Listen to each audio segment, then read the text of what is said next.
Hello and welcome to this video. We're going to talk about some of the Zoom basics such as scheduling a meeting, specifically on the zoom.us website.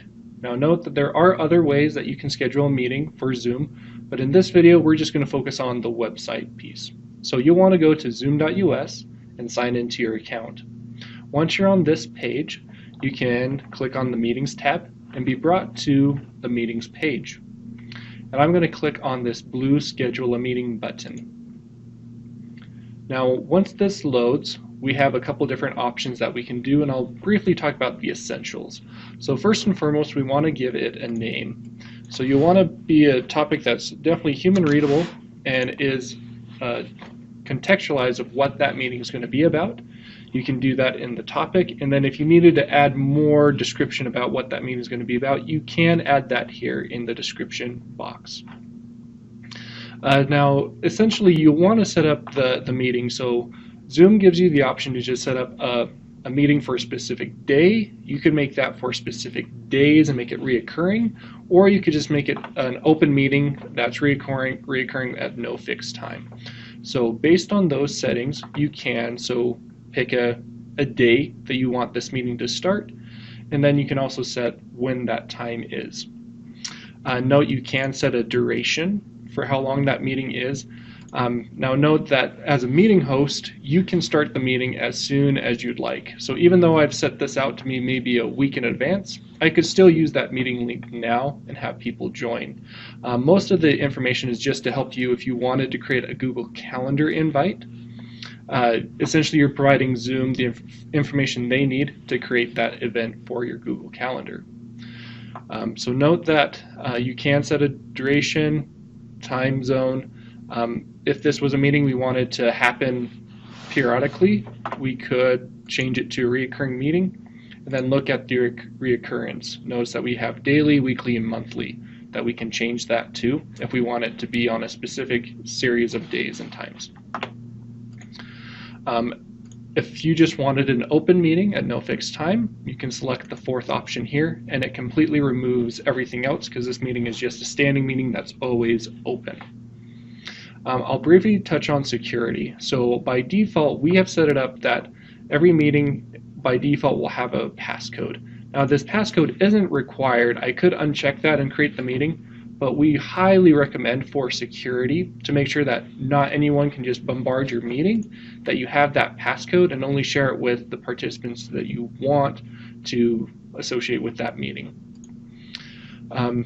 Now video, this is just an optional for what you would like to do in your meeting. So by default, when people come in, do you want their video to be on or off? Now note that this isn't a locking setting, so I could set that I want everyone's video to be on, but once the participant joins the meeting, they still have the freedom to turn that off. So again, this is just a preference.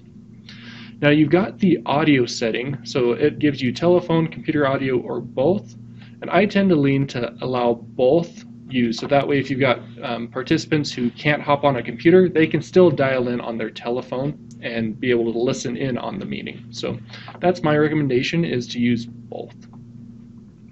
Now with your meeting options, there's really only a few that I require or that I prefer in my meetings, but you can decide that for your preference or how you utilize the meeting. So you can have the participants join at any time. So again, this is an open meeting, so they can just join. If I uncheck that, that means that the host has to be associated with the meeting for it to actually technically start.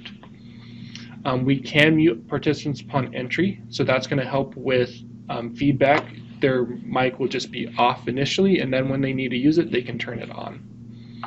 Require authentication to join is another security method. It's just to make sure that only people with a Zoom account can access your meeting. If that is unchecked, that means that I can just click on the link and join, and I'm just in the meeting as a guest. So there is a little bit more security in having people have to authenticate first to join the meeting. If you're someone like me who can be forgetful about starting recordings, you can have the meeting automatically record as soon as the meeting starts. So that way you don't have to worry about clicking the start button. It will just start that recording for you. And then alternative hosts, you can set alternative hosts. So that has to be someone else in the institution that has a licensed account. So if you've got someone with just a Zoom basic account, you're not going to be able to assign them as an alternative host. The alt host is also going to be someone who is potentially going to be in charge of the meeting if you're not present, so they will be able to start the meeting without you. So just be aware of why you'd want to use the alternative host. There is an option for a co-host, but that's in a meeting, and we'll talk about that in another video later in this series. And then there is this interpretation. So if you had, similar to closed captioning, if you had someone who was going to be your interpreter, this would allow you to have someone be assigned that role, and they could interpret your meeting into another language for your participants. So at this point, I'll go ahead and click Save, and then it's going to take me to the confirmation page. So I can see the topic. I've got all of the settings that I can review and make sure that it's correct. We also have this invite link, so I can copy that, send in an email, and spread the word that way. We also have options, so if you want to integrate it with a specific calendaring tool, you're able to do that through Google Calendar, Outlook, or Yahoo. And then the last thing is, this is where you can also set up your polling. And again, that will be discussed in another video. So feel free to look over these settings, and then if you have any additional questions, feel free to contact the ITRC.